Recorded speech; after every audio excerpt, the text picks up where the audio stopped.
Baik, Assalamualaikum. Salam sejahtera, salam GBN, salam Malaysia dan salam kuasa ketiga ya.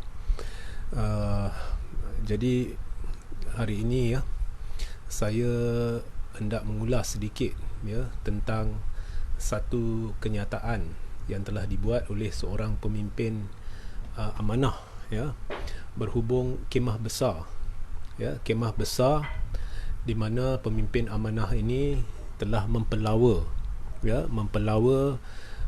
parti pejuang ya, untuk menyertai kemah besar ini. Jadi sebenarnya sebelum saya sambung ya, anda perlu faham apabila saya membuat ulasan hari ini, saya melakukannya sebagai untuk kali ini ya, sebagai seorang pemerhati ya, sebab saya bukannya mewakili mana-mana parti. Saya tidak berhak ya untuk mengarahkan parti berbuat apa-apa. Ini cuma adalah berdasarkan perhatian saya untuk tujuan live ini ya. Jadi itulah yang saya nak bincangkan, sebab memang ada satu kenyataan yang dibuat oleh pemimpin amanah dan dia ajak pejuang masuk kemah besar, kononnya ya, untuk mengelakkan Barisan Nasional daripada menang ya pilihan raya negeri Johor. Perlu ada kerjasama pembangkang di bawah satu kemah besar ya, supaya dan dia mengaku ya pejuang ada kekuatan dari sudut mendapatkan undi Melayu. Okey. Pertama sekali, jadi ada banyak aspek ya saya nak bincangkan ya benda ni. Jadi pertama sekali, kita lihat kenyataan dia sendiri. Kalau dah mengaku pejuang mempunyai kebolehan ya untuk menarik undi Melayu, kalau dah ada pengakuan begini, sebenarnya amat nyata pejuang ni adalah sebuah parti berteraskan kepimpinan Melayu Islam, sebuah parti berteraskan keahlian Melayu Islam ya, bertujuan untuk menandingi UMNO khususnya dan PPBM ya, sebab UMNO dan PPBM sedang memperdaya rakyat. UMNO telah memporak-perandakan politik negara, perjuangan bangsa, agama dan negara. Jadi ianya perlu atau harus diganti. Okey, so ini nyata. Itulah sebabnya ada pejuang. Jadi jika benar-benar amanah memahami perkara ni, jika benar-benar dia nampak kemampuan pejuang ini, jadi tak usah cerita nak buat kemah besar, kemah ini, kemah itu. Just berundurlah dengan daripada kerusi-kerusi yang ingin ditandingi oleh pejuang. Sebab pejuang yang paling awal telah mengisytiharkan akan bertanding 42 kerusi. Tak timbul soal pejuang bongkak. Ini nak masuk hujah kedua. Tak timbul soal pejuang bongkak sebab membuat pengisytiharan dulu. Pejuang ni adalah didirikan di bawah bimbingan, di bawah penerajuan ya Tun Dr. Mahathir Mohamad sebagai pengerusi. Jangan amanah lupa bahawa salah satu perkara yang telah berlaku selepas langkah Sheraton ialah pengerusi Pakatan Harapan LA ni, iaitu Datuk Seri Anwar Ibrahim, secara tidak kehormat mengkhianati Tun dengan menendangnya keluar daripada Pakatan Harapan. Ataupun dengan cara, walaupun Anwar nampak buat dengan cara baik, tidak mengaku ya Tun adalah sebahagian daripada Pakatan Harapan, tidak mengiktiraf lagi Tun sebagai pengerusi Pakatan Harapan. Sebenarnya amanah DAP dan PKR telah secara tidak kehormat menendang Tun keluar. Biarpun Tun melakukan perkara yang betul sebelum langkah Sheraton, iaitu letak jawatan, apabila sudah sah bahawa blok yang dipimpinnya atau blok kerajaan pada ketika itu tidak lagi memiliki majoriti. Jadi Tun lakukan benda yang betul dari sudut perlembagaan. Anwar pernah mengaku bahawa Tun melakukan yang betul. DAP selepas berjumpa Tun mengaku mereka faham mengapa Tun melakukan perkara itu. Jadi semua orang tahu Tun terpaksa melakukannya demi prinsip. Sebab dia tidak ingin kerjasama dengan UMNO, dia tidak ingin menjadi Perdana Menteri Perikatan Nasional, dan blok yang dipimpinnya tidak lagi ada majoriti, maka dia telah letak jawatan. Jadi kalau Anwar dah mengaku dulu dah faham benda ni, DAP dah mengaku dah faham benda ni, mengapakah parti-parti ini telah menendang keluar Tun secara tidak kehormat daripada jawatan pengerusi Pakatan Harapan? Jangan guna alasan bahawa PPBM tak lagi sebahagian daripada Pakatan Harapan, maka Tun tidak boleh jadi pengerusi. Itu adalah helah. Sebab Tun adalah individu, Tun adalah ahli parlimen. PPBM ada tak ada, Tun tetap ada. Itu satu. Kedua, mengapa gantikan Tun dengan Anwar, sedangkan parti Anwar yang dipimpin oleh Anwar terlibat secara tidak langsung dalam pengkhianatan, di mana 10 ahli parlimen atau 11 ahli parlimen daripada PKR adalah watak utama yang mencetuskan langkah Sheraton, dipimpin oleh Azmi Ali. Ya. Jadi bagaimanakah pemimpin-pemimpin DAP dan Amanah boleh terfikir bahawa Anwar yang merupakan salah satu watak pencetus langkah Sheraton, walaupun secara tidak langsung, sesuai untuk menggantikan Tun sebagai pengerusi Pakatan Harapan, sedangkan Tun telah memegang kepada prinsip dan tidak mengkhianati Pakatan Harapan apabila menolak menjadi Perdana Menteri Perikatan Nasional. Ya, banyak penganiayaan, banyak pengkhianatan yang dilakukan oleh Pakatan Harapan terhadap Tun. Ya. Dan rakyat sebenarnya muak dengan benda ni. Kita dapat melihat di pilihan raya negeri Sabah. Pada ketika itu, beberapa hari sebelum pilihan raya, Anwar mengumumkan bahawa dia ada majoriti meyakinkan daripada ahli-ahli parlimen untuk menjadi Perdana Menteri. Ya. Ini kita tahu satu pembohongan, sebab pembohongan dengan Anwar ni tidak lari dari dulu lagi. Ya. Tetapi Anwar melakukan ini dengan harapan pengundi Sabah teruja dan PKR dapat banyak kerusi. Apa yang terjadi? PKR kena teruk di Sabah. Tidak menunjukkan sebarang prestasi yang memberangsangkan. Sebaliknya, parti warisan yang dipimpin oleh Syafiq Abdal secara terbuka mendukung perjuangan Tun Dr. Mahathir Mohamad. Apa yang berlaku? Kalau dibandingkan dengan 2018, pada PRN Sabah 2020, warisan menunjukkan peningkatan memberangsangkan, meyakinkan. Jauh lebih meyakinkan berbanding parti yang dipimpin oleh Perdana Menteri sendiri, iaitu PPBM. Jadi ini menunjukkan peningkatan sokongan rakyat terhadap Sabah tidak lama selepas Anwar menggugurkan Tun daripada jawatan pengerusi Pakatan Harapan. Dari dulu lagi rakyat dah muak dengan Anwar. Kemudian apa yang berlaku?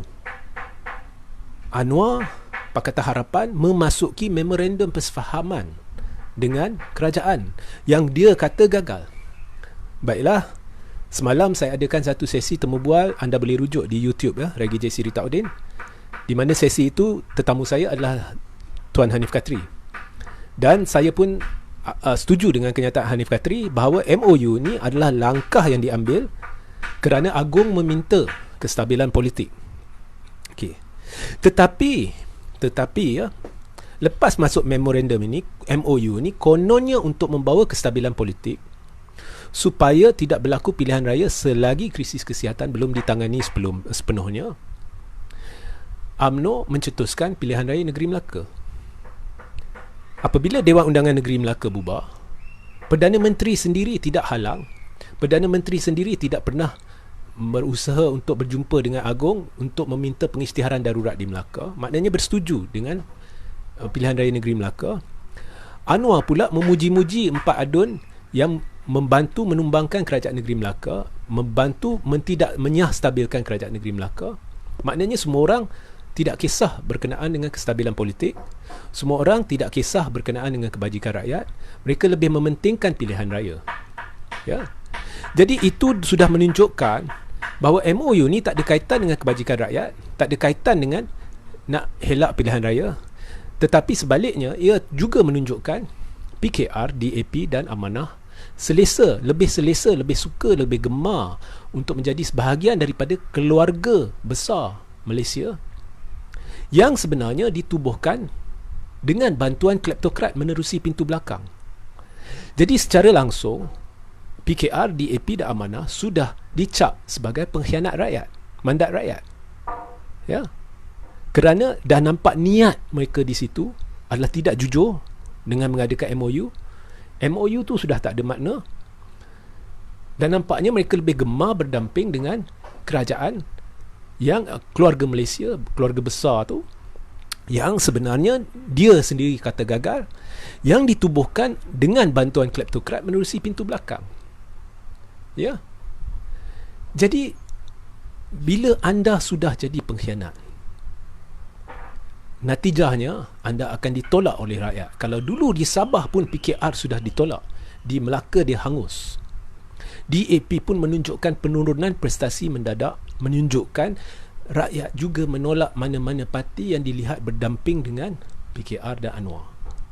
Dan penolakan ini sekali lagi dapat dilihat di Sarawak, di mana DAP dijinakkan terus oleh GPS. Sebab GPS dia menghormati mandat rakyat. Lepas PRU14, parti-parti Barisan Nasional dia keluar daripada, dia menjauhkan diri daripada kleptokrat sebab menghormati mandat rakyat, dan dia tubuh GPS. Pakatan Harapan pula dulu dia lawan kleptokrat, berjaya tumbangkan kleptokrat, tapi lepas pilihan raya dia tak hormati mandat rakyat, dia pergi berdamping dengan kleptokrat. Jadi GPS menang besar. Kini ada pilihan raya negeri Johor yang tak seharusnya berlaku. Sekali lagi UMNO mencetuskan pilihan raya ni.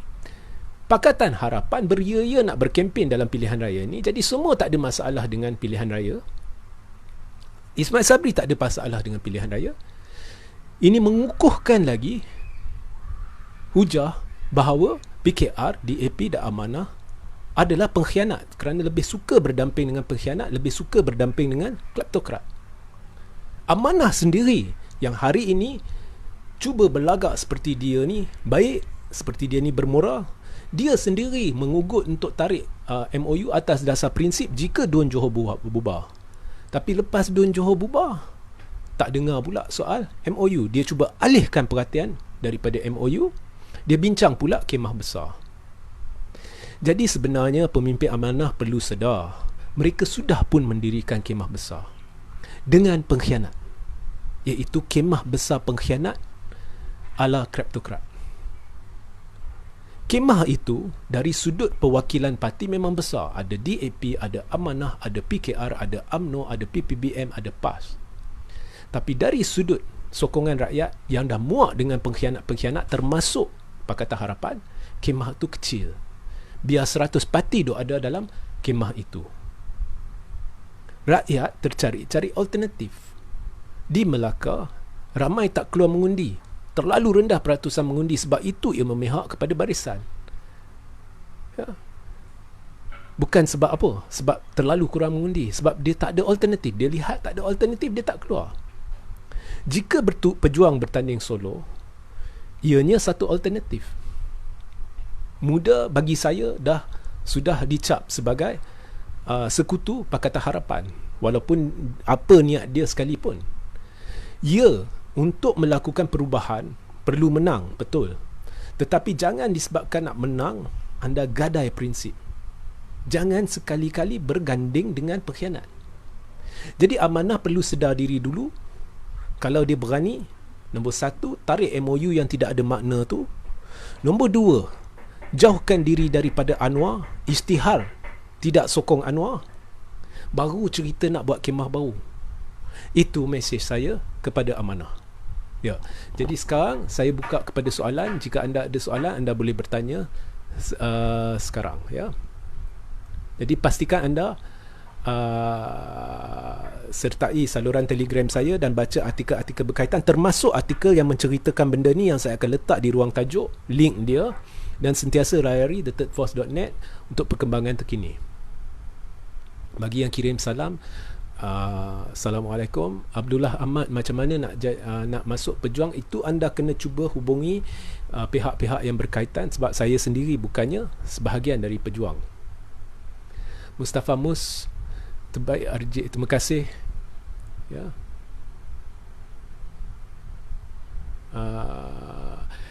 Saya cabar pemimpin Amanah lawan hujah saya tadi. Ya. Kemah amanah, kemah besar yang didirikan ni tak ada apa, tak ada makna langsung. Sebaliknya amanah perlu sedar bahawa diri dia sekarang ditolak oleh rakyat yang tercari alternatif, dan dia bukan cuba berlagak seperti Big Brother nak jemput pejuang, nak jemput ni. Sebaliknya dia pergi ke pejuang dan minta, kalau kita nak kerjasama, apa yang kita harus lakukan. Ya, jangan bongkak. Dan saya bukannya jurucakap pejuang, tapi secara peribadi tak boleh terima Anwar langsung dan tak boleh terima logik bagaimana amanah boleh terus berdamping dengan Anwar, bagaimana DAP boleh terus berdamping dengan Anwar. Ya. Or in English they say, don't try to hold others at ransom. Yeah, your ship is sinking, don't try to ask people to sink with you. Ahmad Imran, Assalamualaikum, salam pejuang Johor, sokong undi calon pejuang. Ya, UMNO dah tak relevan tu. Okey, saya terus ke bawah. Karim Maju, nampak sangat muda, tiada dana, sebab tu kena berkompromi dengan PH. Okey, itu adalah satu spekulasi, tapi saya tidak ingin masuk spekulasi. Terima kasih Karim. Saya lebih kepada prinsip, ya.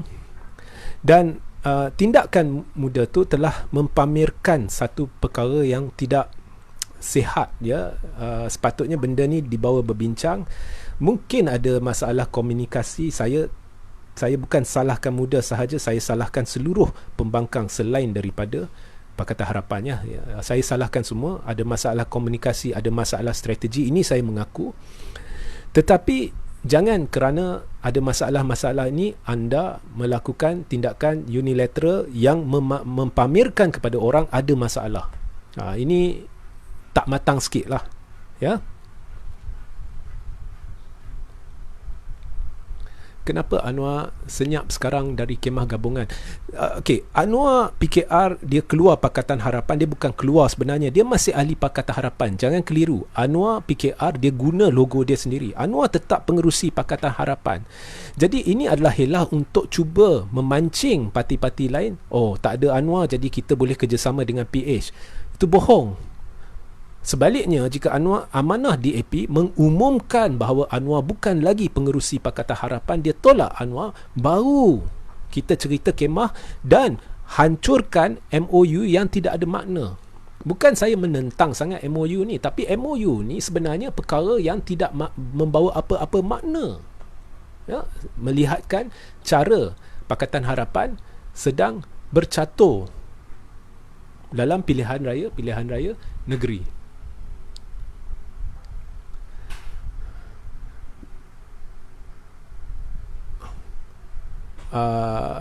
Teori konspirasi kita jangan masuk lah, ya.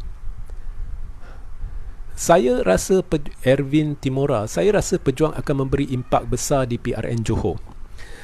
Itu sebenarnya saya tak nak komen, sebab saya dah mengambil pendekatan tidak akan ramal keputusan. Yang saya boleh katakan di sini adalah, ini adalah medan bagi parti-parti blok ketiga menunjukkan bahawa mereka berpegang kepada prinsip dan mereka berbeza daripada Pakatan Harapan dan kerajaan. Dan sebenarnya Pakatan Harapan sekarang pun kerajaan, ya. Pilihan raya negeri Johor atau pilihan raya negeri tidak membayangkan keputusan PRU. Jadi medan ni perlu digunakan untuk membuktikan kepada rakyat bahawa anda berprinsip, ya, dan anda sememangnya satu alternatif yang harus dipertimbangkan. Jadi untuk Johor ni tak usah fikir siapa akan menang, siapa akan kalah. Nak fikir tu saya tak salahkan, itu memang dah jadi lumrah dalam politik, dah jadi lumrah dalam medan pilihan raya. Tapi itu bukan keutamaan. Faktor utama ialah menggunakan medan ni untuk membuktikan bahawa anda ada prinsip, ya. So ada strategic failure dalam pembangkang di Johor. Dan saya nak betulkan amanah. Dia kata pembangkang perlu bersatu. Saya nak betulkan amanah. Amanah bukan pembangkang lagi di Johor. Amanah bukan pembangkang, DAP bukan pembangkang. Di peringkat persekutuannya, DAP bukan pembangkang, PKR bukan pembangkang. amanah DAP dan PKR adalah sebahagian daripada keluarga besar kerajaan Malaysia atau kemah keluarga besar ni, ya.